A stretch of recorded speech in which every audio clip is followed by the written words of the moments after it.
Tertangkap basah terima amplop, Komnas HAM kabur dan nyatakan mundur. Tak ada ampun, Kamarudin bawa bukti penjarakan Komnas HAM. Saya sebagai Ketua Komnas HAM dengan Pak Irwasum sebagai Ketua Tim Sus ingin menyampaikan kepada publik semua bahwa tugas Komnas HAM dalam pemantauan dan penyelidikan kami akhiri. Kamarudin bahkan menduga Komnas HAM sudah dibayar untuk terus membahas kasus pelecehan seksual itu ke publik. Meski polisi sudah menghentikan penyidikan kasus pelecehan seksual karena tidak ditemukan bukti. Mengapa mereka ini terus mengatakan dugaan pelecehan seksual padahal sudah SP3? Kan laporan mengenai pelecehan seksual itu kan tidak terbukti atau tidak ditemukan buktinya. Atau tidak terjadi menurut Gertipidum Barreskrim Polri maupun oleh Kabarreskrim Polri. Yang terjadilah pembunuhan terencana kan gitu. Nah, tapi kenapa mereka selalu mengatakan pelecehan? Mungkin ya, mungkin atau diduga. Mereka telah melakukan kontrak di awal. Harus selalu mengatakan itu, dan di balik kontrak ini mungkin ada prestasi. Jadi kalau dia tidak mengucapkan itu, mungkin akan ada one prestasi. Lu kan sudah dalam tanda petik dibayar misalnya, harus selalu ngomong pelecehan. Kenapa nggak ngomong kan gitu? Terbukti LPSK tidak mau ngomong lagi karena mereka menolak amplop-amplop itu kan. Kenapa saya punya keberanian? Rekan-rekan saya yang lain tidak punya keberanian. Karena saya sejak menjadi advokat tidak pernah menyuap. Tidak pernah mau menyuap polisi, jaksa, hakim. Disuap aja saya nggak mau. Yang menyuap saya itu sampai ke tingkat yang paling tinggi. Dari uang 27 miliar sampai ratusan miliar saya tolak. Boro-boro menyuap, disuap aja saya nggak mau.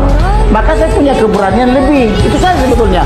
Kalau dia sudah menyuap, mustahil dia mulutnya atau bibirnya bisa berbicara yang benar. Karena sikap dan tindakannya sudah menyuap atau sudah melanggar hukum atau sudah melakukan perbuatan melawan hukum. Kalau hidupnya benar pasti suaranya kencang. Tapi kalau hidupnya tak benar, bagaimana dia bisa suara kencang? Sedangkan pikiran, sikap dan perbuatannya saya sudah tidak benar atau sudah melawan hukum. Itu intinya. Untuk pernyataan Ketua Komnas HAM, saya nggak tahu bagaimana beliau menyimpulkan itu. Tapi Pak Roni tadi ada kata seperti ini, mungkin berdasarkan alat bukti kan? Ya, maka bagaimana beliau menyimpulkan itu?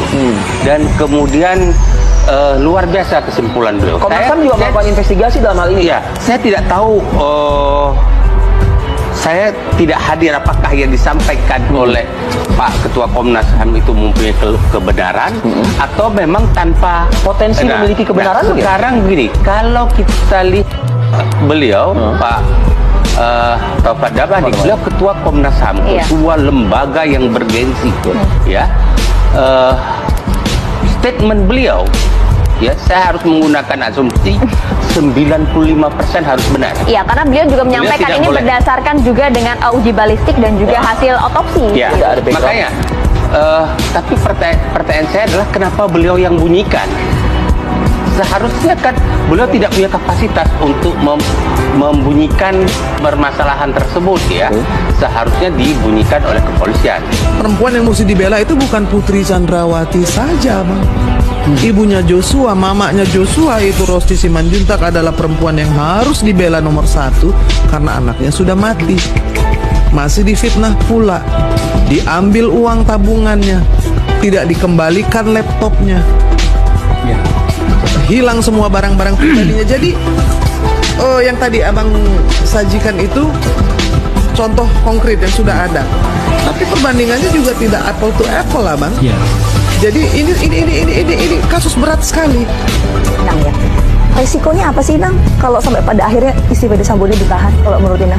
Resikonya mungkin kesepakatan dilanggar, Sambo akan bernyanyi lagu yang tidak merdu sebagai Kadif Propam dan sebagai kepala Satgasus Merah Putih. Dia punya banyak daftar. Siapa saja melakukan apa, menerima apa, yang menurut saya merupakan kartu truf bagi dia. Jadi itulah saya pikir bahwa selama ini yang disangkal, yang kemudian dibawa kembali ke pelecehan, itu kan membuat publik menjadi semakin curiga loh. Kenapa sih kok ngotot banget untuk mindahin pelecehan seksual yang sudah di SP3 ke Magelang? Ini jangan-jangan bukan hanya peristiwa pertama.